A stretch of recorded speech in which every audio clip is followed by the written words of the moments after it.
What's going on, everybody? It's your boy T Spill. Welcome to Spill All T. This is tabloids and trending topics with T. And yeah, we're gonna go ahead and jump right into this. Orlando and fucking Draya. Alright, so for those of you who don't know, like I said, the Draya that I'm talking about is the Draya from Basketball Wives LA, and that recap will be coming up shortly. And pretty much April 21st, Orlando pretty much said that she's blasted him in the face with pepper spray, hit him with candles, knocking pictures off the wall, and he suffered some bodily injuries. Now, it's a little bit, kind of crazy to hear. So if I'm not mistaken, he's a football player. And typically you hear the reverse. It's the football player, beating up his or her, his significant other. And like I said, it's a little bit weird to hear it this way. But that's not to say that, men don't get abused. Because men do, depending on the relationship. And then on July 3rd, he also had said that she's thrown porcelain jewelry and books at him, threw his clothes in the bathtub and in the pool, and pretty much ruining his clothes. So 2 different counts, and pretty much the judge ordered her to stay 100 yards away from him, and she's to move out of the house ASAP. So, whew. It's a little bit rough now, isn't it? So that's pretty much what has come out. And my whole thing is, even seeing her on Basketball Wives, she has her nose stuck all the way the fuck in the air. But now look what's going on. But I want to go ahead and talk about Megan. So Megan is firing shots at Draya. So she's pretty much saying that this breakup is not real, that this breakup is staged, it's manufactured, it's pretty much just to give her, it's a publicity stunt more or less, and that they're still together. Now what I will say is this: I don't find that to be anything absurd, because you have to think about it. This started happening back, well, hell, the first court appearance was April 21st. Then the second was July 3rd, and Basketball Wives LA came out not this past Sunday, but the Sunday before. So again, it's one of those things where drama tends to ensue prior to certain shows coming back on, to build hype and whatnot. So honestly, I really don't give 2 fucks about her or this damn relationship, and if it is or it's a stage. But like I said, I'm just here to spill the tea. What y'all do with that is up to you. So some tea from Love and Hip Hop ATL. That review will also be up soon as in you're going to get these all chronologically. So there's been some reunion talk, and some of what has come out in the reunion, and it was pretty much 3 things. The first one is, apparently Jocelyn, Stevie, and Mimi had a threesome in the beginning. Cena and Kadia fought, and Katie gave her ass a 2-piece. And Stevie revealed that Nico has had a relationship with men. This is the tea. The thing is, this tea is old. And the reality is, like, if we didn't know, we already had our speculation. So it's not like anything was really spilled, and like it's really anything new. It's pretty much stuff that we, for what it's worth, already knew. Like the whole threesome, wouldn't put it past Stevie or Jocelyn. And hell, the fuck that Mimi over here doing, sex tapes and whatnot, don't put it past her ass either.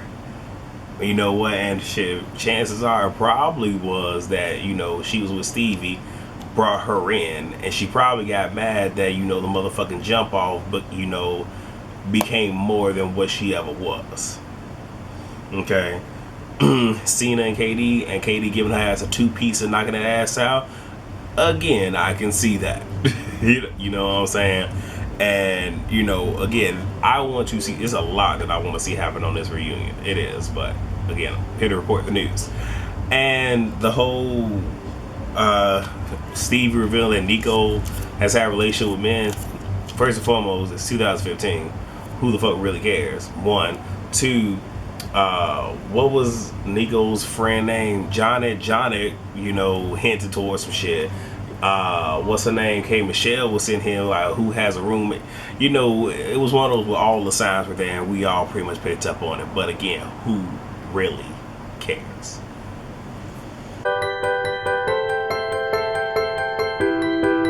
'19 and counting is officially canceled. So the whole incident with the Duggars and all that, again, when that broke, all that happened is, I forget which TV station it was, but they just pulled it from rotation. And it was one of those where, you know, we're going to give this a chance to see what happens. So we're not accusing, we're not choosing sides, but what we are doing is we're not going to sit here and show that we support this if it did happen. Meaning, you know, I think the eldest boy, you know, molesting 5 girls, 4 of which were his sisters. So it's official. The show has been canceled. I don't feel any way about it because I never watched that show. But what I will say is, you know, some of these reality TV shows and stars, they need to watch out, okay? Honey Boo Boo to get canceled because of Mama June. And now this one has gotten canceled. So for those who make their money off of this, whatever skeletons you had, you might want to keep them in the closet longer. And if you ain't got no skeletons, don't create none.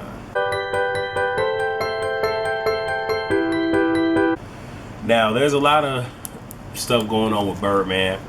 I'm not going to talk about the, you know, alleged he and Young Thug conspiring to kill Lil Wayne. I'm not going to talk about that.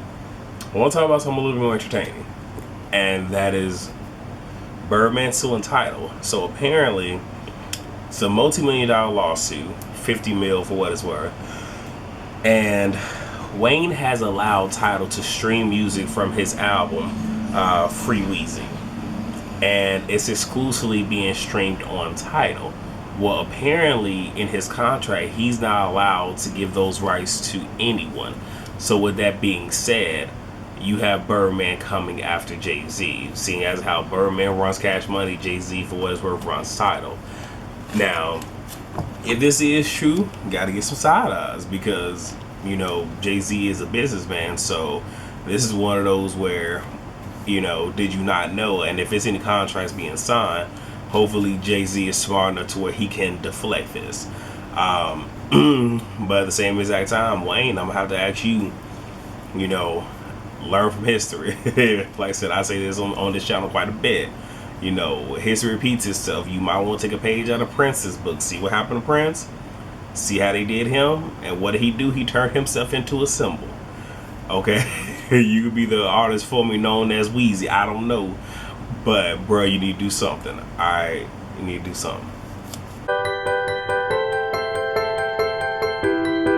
So, just something else that's, I guess, I don't know if we can kiki about this or not, but it's alleged, all this right here is alleged, that Beyonce is to strip down Nude for her next role.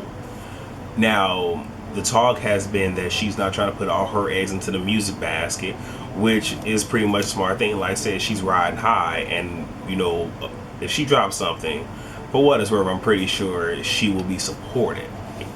But given how the music game is right now, you know, you can't for sure just say that I'm gonna drop this and I'm gonna, because I mean, here's the thing, people stream, people you know, bootleg the whole 9, so most artists don't get paid, they get paid for their touring. And she wants to venture off and make sure that her coins are good. The reality is this, you know, if I'm not mistaken, she still has perfume, she still has her House of Darion and other business ventures, but more or less for this craft, she decides that, you know, it's being said, again, it's alleged, that she wants to go for a more jaw-dropping role and is willing to, you know, be nude, be in her birthday suit.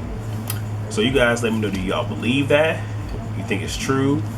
If it is, how do y'all feel about it? I'm indifferent. I think I'm indifferent about all these stories, so sorry.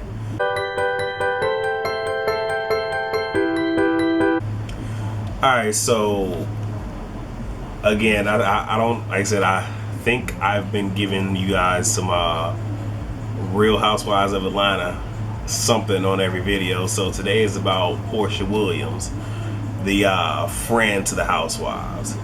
So apparently she's currently dating this guy named Duke Williams. He is an NFL player. Well, you know, like I said, Duke had apparently dated Erica Dixon from, you guessed it, Love and Hip Hop ATL. But here's the funny thing: Porsha Williams had dated Duke's teammate, LaShawn, I think is McCroy, child. I don't know how the fuck I wrote his name, but first name is LaShawn, and I don't know how the fuck to feel about that.